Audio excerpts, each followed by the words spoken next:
A lot has already been written about Elon Musk. He lives his life between the tweets, upended, reinvented the auto industry, aerospace, now trying it with Twitter turned X.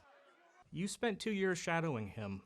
What did you learn that we didn't already know about Elon Musk? Well, there's certainly multiple Elon Musk, multiple personalities, whether it's the hardcore engineering mode that you know so well, where he can figure out how to do a battery cell, or more importantly, figure out how to do steps on an assembly line that will make the battery cell. But also there's almost a demon mode of Elon Musk, where he turns really dark. And that can be very problematic, especially when it came to acquiring Twitter, which I think involves more emotional intelligence. Are the ground rules anything off limits? Did you sleep on the factory floor next to him? You know, I slept in Airstream trailers down in the south tip of Texas where SpaceX has its launch pad. I spent a lot of late nights in factories. He put nothing off limits, which surprised the heck out of me. I mean, meetings that were about forward-looking products, everything else. He said, I just want to surprise you about the transparency. And my side of the deal was fine. I want to be everywhere, but you get no control over the book. You don't even get to read it before it comes out. You've written a lot of books. Steve Jobs' biography was maybe perhaps an instant classic. And in that book, you talk about the challenge of breaking through the Apple co-founder's reality distortion field. With Musk, you had extraordinary access. By my count, you talked to more than 120 people around him, close deputies, even family members, his father even. Did you worry about that reality distortion field that he has, the fact that he can sometimes be an unreliable narrator in his own life? Well, yes, he can be unreliable, and his memory is fallible, and he sort of cloaks himself as a hero in every tale. But I didn't feel a reality distortion field. He almost was unaware of my presence, it seemed, a lot of the time, because he'd be being a real jerk to people at a meeting or blow up on a walk around one of the rocket sites. And I'd think, wait a minute, doesn't he know I'm taking notes here? So it did surprise me how open and in some ways not trying to sugarcoat things he was. You spent a really significant part of the book in the beginning talking about his childhood and his relationship with his father. What was the early days of Elon Musk like?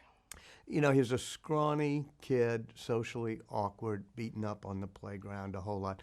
Went to a wilderness camp in which, sort of survival. And he lost 10 pounds in a week because they kept beating him up and taking his food. But when he went back to the wilderness camp a few years later, he had gotten bigger. He had learned a little judo. And he said, I just learned to punch people in the nose as hard as I could when they were being mean to me.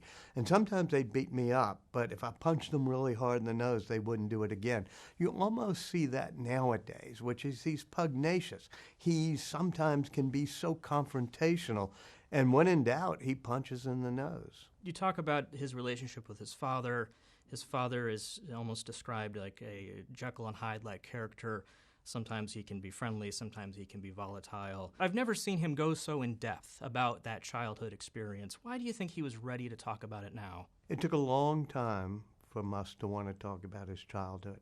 I just sat there, I'd raise it every now and then, and sometimes we'd get to a place where suddenly he'd start talking about his father, and he would get teary-eyed at times, very, very emotional, and just say, you don't know how bad the abuse was. And after a while, Elon just kept opening up about the psychological scars he had when his father would make him stand in front of his father and yell at him for more than an hour and take the sides of the people who had beaten up Elon and call Elon stupid. You write that the PTSD from his childhood also instilled in him an aversion to contentment. What do you think that means for the companies that he runs? What does that mean for the people that work for him as they try to reach the goals and sometimes achieve those goals? He's addicted to drama. He's addicted to risk. And whenever things seem to be going smoothly, he almost has a compulsion to stir things up. It allows him to become a disruptive figure, but also a difficult leader. What do you think was one of the most surprising kind of instances of him losing his temper with one of his employees? Oh, one night in South Texas at the launch pad of SpaceX. It's a Friday night at 10 p.m. And everything's going smoothly. There's no launches being scheduled. And he looks and there's only 2 people working at the launch pad. And all of a sudden, I see demon mode coming in, almost like storm clouds from the Gulf of Mexico. And I'm thinking, well, it's Friday night at 10 p.m., and yet he just reams out this guy named Andy, who was in charge of the launch pad site. And he orders a surge. He orders 100 people to come in from different parts of SpaceX, from Florida, California, so they can all work for 24 hours a day getting this thing done, even though there was no need to. What is demon mode in your mind? It's almost like Dr. Jekyll and Mr. Hyde, where a cloud comes over and he gets into a trance and he can just be tough in a cold way. He never gets really angry, never gets that physical, but coldly brutal to people. And he almost doesn't remember afterwards what he's done. Sometimes I'll say, why did you say that to that person? And he'll look at me blankly as if he didn't quite remember what happened while he was in demon mode. Now, one of the things that Claire Boucher, known as Grimes, says is you don't want to be around him when he's in demon mode. It's really frightening, she said, but she added, but demon mode is what gets shit done. Given all of the stories about how he treats people, why do you think he still has the ability to attract talent to his companies? I talked to some of the people on the autopilot team at Tesla when they were doing Optimus the robot, and a couple of them had quit because it was just too brutal dealing with them, and they got burned out. But then one of them was back. I said, what happened? He said, I decided I had a choice between being burned out or being bored, and I decided I wanted to be burned out because I believed in the mission. So some survive, but a whole lot don't. Another key, one of the ways of how he tries to manage or how he kind of tries to think about the world is something he calls first principles, which is essentially a problem-solving way to not take what's been done in the past as the way it should be done in the future, is trying to reach the ultimate goal of whatever you're setting out, kind of getting to the root problem and figuring out from there. But that's very abstract. It's kind of hard to understand what he means by that. But it seems as if by sitting around with him, you've kind of seen the way he's trying to impart that decision-making framework to people with something called the algorithm. What is the algorithm? The algorithm is a 5-step process for not only making good products and designing good projects, but manufacturing them. And you're right, it begins with first principles. He says, question every requirement. And by first principles, he means look down at the physics. If somebody says, no, we can't build it at this price, he says, tell me how much the materials cost, tell me exactly what's involved here, and then tell me you can or can't do it. When he first was trying to buy a rocket booster in Russia early on, and they were charging him $15 million or something, on the flight home, he calculated how much is the cost of materials and fuel, and he said, okay, those are the first principles. So we should be able to make it at a much cheaper cost. With the algorithm, he's always saying, question every requirement, and then delete, delete, delete. So he simplifies things.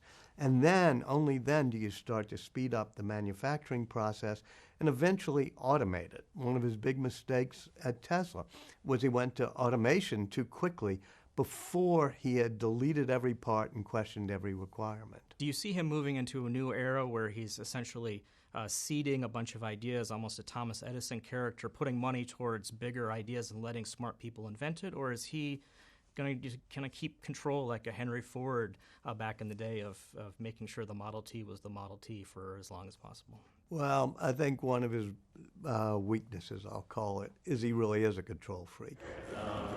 You want him to give up control. Say of Twitter, you're thinking, okay, Linda Yaccarino should run it. But he doesn't really cede too much control. Gwen Shotwell at SpaceX learns how to deal with him. He really is focused on the product. She gets to run the company. But no, I don't see him giving up a lot of control over these companies, even though there are now 6 or 7 of them, depending on how you count, that he's running. Are we in the final act of this kind of narrative? Has he peaked? Is he on the decline?